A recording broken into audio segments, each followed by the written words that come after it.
ഞാൻ പ്രത്യേകമായി വസിയത്തായി പറയുന്നു, രണ്ട് കാര്യങ്ങൾ നമ്മൾ മറന്നു കളയണം. രണ്ട് കാര്യങ്ങൾ എപ്പോഴും ഓർമ്മിക്കണം. മറന്നു കളയേണ്ട രണ്ട് കാര്യം എന്താണ്? നമ്മളോടൊരാളൊരു തെറ്റ് ചെയ്താൽ അത് നമ്മൾ മറന്നു കളയണം. അയാൾ നമ്മളോട് ഇന്ന് തെറ്റ് ചെയ്തവനാണല്ലോ എന്ന് നമ്മൾ ഓർമ്മിച്ച് നടക്കാൻ പാടില്ല. അത് നമ്മൾ മറന്നു കളയണം.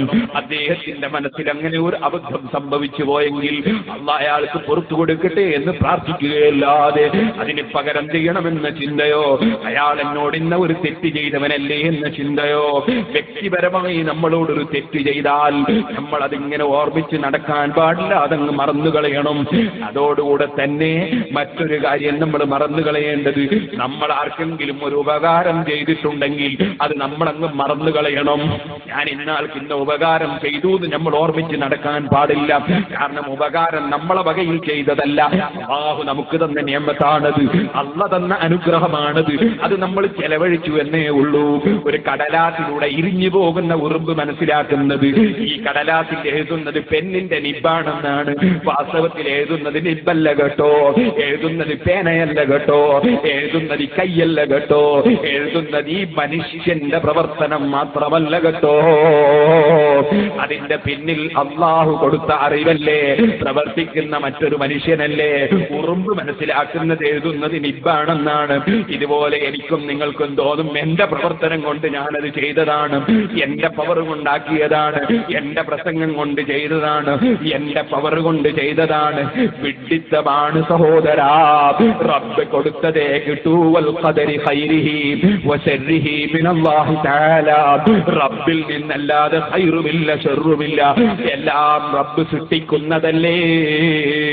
അതുകൊണ്ട് തന്നെ തെറ്റ് ചെയ്തു പോയ മനുഷ്യൻ, ആ തെറ്റ് ചെയ്തു പോയ മനുഷ്യന്റെ തെറ്റ് നമ്മളങ്ങ് മാപ്പ് കൊടുത്ത് മറന്നു കളയണം. അതുപോലെ നമ്മൾ ആർക്കെങ്കിലും ഒരു ഉപകാരം ചെയ്തിട്ടുണ്ടെങ്കിൽ ആ ഉപകാരം നമ്മളെ മനസ്സിൽ ഓർമ്മിക്കാതെ അതങ്ങ് മറന്നു കളയണം. അതേസമയം രണ്ട് കാര്യം നമ്മളെപ്പോഴും ഓർമ്മിക്കണം. ഒന്ന്, നമ്മൾ ഓർമ്മിക്കേണ്ട കാര്യം, നമ്മൾക്കാരെങ്കിലും ഒരു ഉപകാരം ചെയ്തു തന്നാൽ അതെപ്പോഴും നമ്മൾ ഓർമ്മിച്ചുകൊണ്ടേയിരിക്കണം. ഇങ്ങോട്ട് കിട്ടിയ ഉപകാരം ഓർമ്മിച്ചുകൊണ്ടേയിരിക്കണം. അദ്ദേഹത്തിന് നമുക്ക് എന്ത് ചെയ്തു കൊടുക്കാൻ കഴിയുമോ അങ്ങോട്ട് ചെയ്തു കൊടുക്കണം. ഒന്നുമില്ലെങ്കിൽ അദ്ദേഹത്തിന് വേണ്ടി റബ്ബിനോട് പ്രാർത്ഥിക്കണം. അങ്ങനെ ഇങ്ങോട്ട് ചെയ്തു തന്ന ഉപകാരം ഓർമ്മിച്ചുകൊണ്ടേയിരിക്കണം. അങ്ങോട്ട് ചെയ്തു കൊടുത്ത ഉപകാരം മറന്നു കളയണം.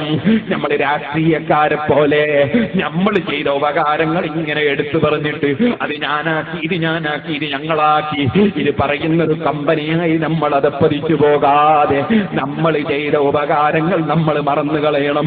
നമ്മൾക്കാരുപകാരം ചെയ്തോ അത് നമ്മൾ ഓർമ്മിച്ചുകൊണ്ട് നന്ദിയുള്ളവരായി ജീവിക്കണം. അതുപോലെ നമ്മളോട് ചെയ്ത തെറ്റ് നമ്മൾ മറന്നു കളയണം.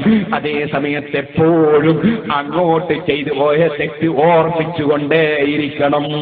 നമ്മൾ ഏത് സൃഷ്ടിയോട് തെറ്റ് ചെയ്തു പോയോ, ഏത് സൃഷ്ടിയോട് തെറ്റ് ചെയ്തു പോയോ, സൃഷ്ടാവായ റബ്ബിനോട് തെറ്റ് ചെയ്തു പോയോ, ആ തെറ്റിനെ കുറിച്ച് നമ്മളെപ്പോഴും ഓർമ്മിച്ച് ഖേദം പ്രകടിപ്പിച്ചുകൊണ്ടേയിരിക്കണം. നമ്മുടെ ഖൽബ് അറിയുന്ന റബ്ബിലേക്ക് തിരിക്കണം. അവിടെയാണ് സമാധാനം, അവിടെയാണ് രക്ഷ. അലാ ബിദിക്രില്ലാഹി തത്മഇന്നുൽ ഖുലൂബ്.